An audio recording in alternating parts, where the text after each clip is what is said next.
Hello Aries, thank you for joining me for your monthly forecast for February.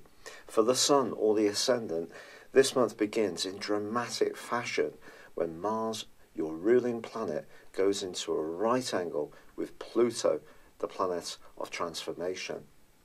But this can create a degree of impatience in you, and you may find yourself, particularly when it comes to a key ambition or goal, not wanting to give ground with someone who may in some way seem to inhibit your desire to be a free spirit.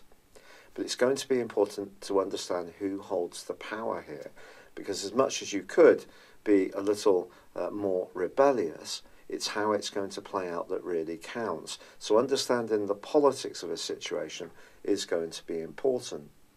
Also in the first week of this month, Jupiter and Neptune continue a right angle, which can create a real sense of unreality. With Jupiter in your ninth house now, you can definitely sense a greater optimism for what this year can hold, and quite rightly. But with Neptune still tucked up in a very psychological part of your situation, your way of interpreting what you hear could be affected by a slight distortion.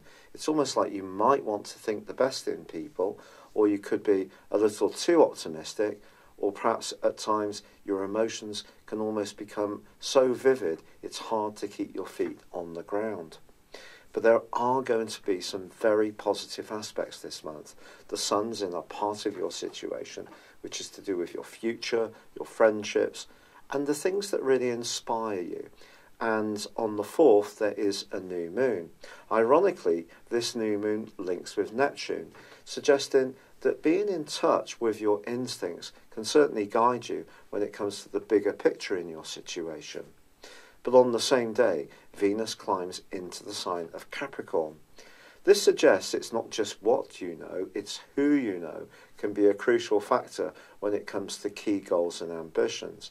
But in a romantic context, this also points towards taking your relationship much more seriously. Even if you're single, you might start to think about what romance could bring to your life, especially if you've not seen somebody for a while. Now this month is also going to see the Sun forge a key alliance with Jupiter. Now the Sun in Aquarius and Jupiter in Sagittarius is a very nice aspect, because both zodiac signs are about being more freedom-loving, more independent in our approach. And this combination can just give you a little bit more optimism when it comes to linking with groups of people, people who are a little different to you, perhaps travelling, perhaps embracing those idealistic sides of your nature, which sometimes the realities of life can crush out of our everyday situations. But also the Sun's going to go on to forge an ace link with Uranus in your sign. So once again, even though Mars does challenge that desire to be an individual in the first week of this month, I don't think it's going to stop you from trying to test out just how far you can extend your boundaries and live life a little more on the edge. This can actually be really exhilarating for a zodiac sign like yours. But Mars does move this month, the middle of the month, into the sign of Taurus. This transition from your sign can certainly over the following 6 weeks make you much more mindful about the type of prospects that there may be to improve your financial lot. But Mercury and Neptune merge also in the middle of this month, and that can create a little more confusion or even a little stab of anxiety, especially if you feel someone's not being in touch or upfront in the way you would like. The 19th sees the Sun pass its way into the sign of Pisces, and on the same day there is a full moon in the sign of Virgo. Anything to do with the balance of your life, particularly between the things you enjoy doing and the things you really know you should be doing in terms of chores, organisation, making sure that you're really sharp-eyed for work, perhaps also, getting those early nights, but your health, fitness and well-being also come under the astral microscope over the following 2 weeks. But this can be a fine opportunity to try to make some changes for the positive. So if you have been enjoying quite a lively time since the turn of the year, and I think there's every chance you have been, this is just not to make life serious to the point that it's unenjoyable, but just getting a bit more grounded about life's practicalities. It's possible in a work situation that someone's not going to be totally upfront and honest, and there could be some opposition floating around and a little bit of politics, so do keep your wits about you. Fortunately, in the last week, the Sun, newly in Pisces, forges an awesome link with Mars, newly in Taurus.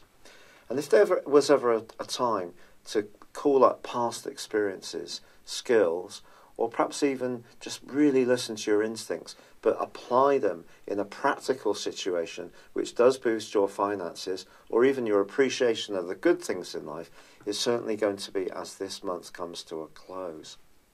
It's been a real pleasure being with you. If you've yet to order your 12-month personal horoscope forecast, you can do so now and see the link beneath this video. But if you've yet to subscribe to my channel, I'd be very honoured if you would. And if you could also like and comment on this video, that would be grand. For now, good luck and goodbye. Hello, thank you so much for watching my video. I'd love you to join me at my Horoscope Ace app. You can find this at www.horoscope-ace.com. You can use it through Android, iOS, Apple or Facebook.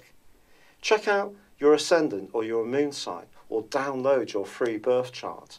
There's all your favourite videos, plus there are daily, weekly, monthly and yearly horoscopes for general, love, Chinese and Indian astrology. If your passion is tarot, there's my brilliant 3-card money or love tarot readings too. And it's all there at www.horoscope-ace.com. Thank you.